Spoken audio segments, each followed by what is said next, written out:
dying ember wrought its ghost upon the floor. Eagerly I wished the morrow. Vainly I had sought to borrow from my books surcease of sorrow.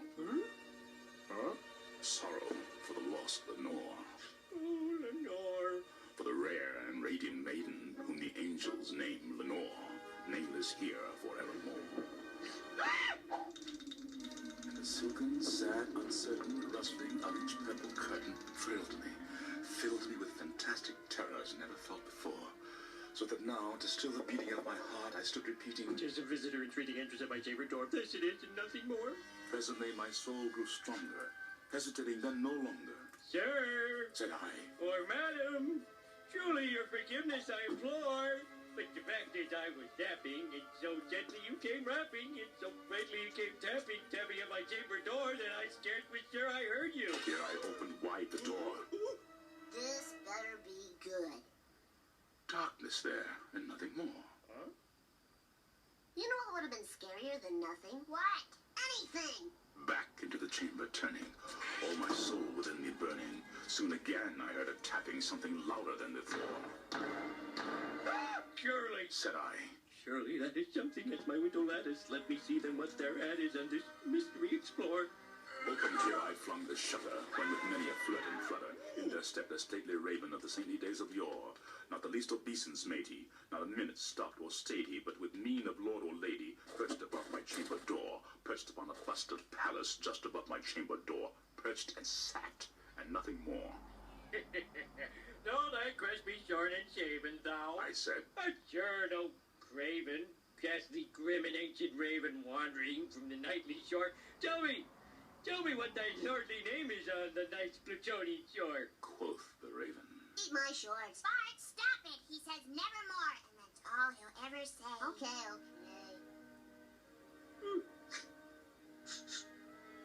Then methought the air grew denser, perfumed by some unseen scent, Stupid censor. swung by seraphim whose footfalls tinkled on the tufted floor. Wretch, I cried, thy God hath led thee, by these angels he has sent thee, respite and nepenthe from thy memories of Lenore. Quaff, oh quaff this kind nepenthe, and forget this lost Lenore. quoth the raven. Nevermore. "Go! Be that word outside of parting!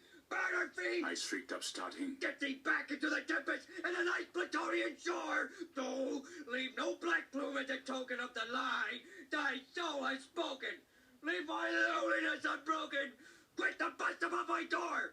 Take thy beak from out my heart, and take thy form from off my door!" quoth the raven. Nevermore. "Take thy beak from out my heart, and take thy form from off my door." quoth the raven. Nevermore. Why, you little... Back here, you little raven!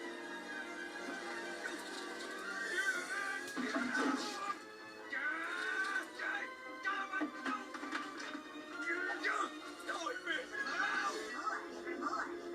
Nevermore.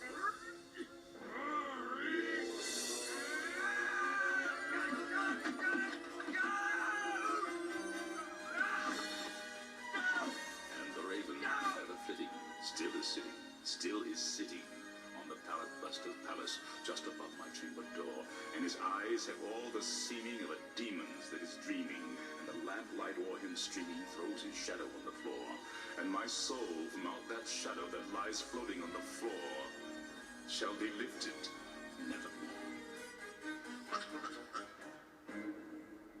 Lisa, that wasn't scary. Not even for a poem. Well, it was written in 1845. Maybe people were easier to scare back then. Oh, yeah.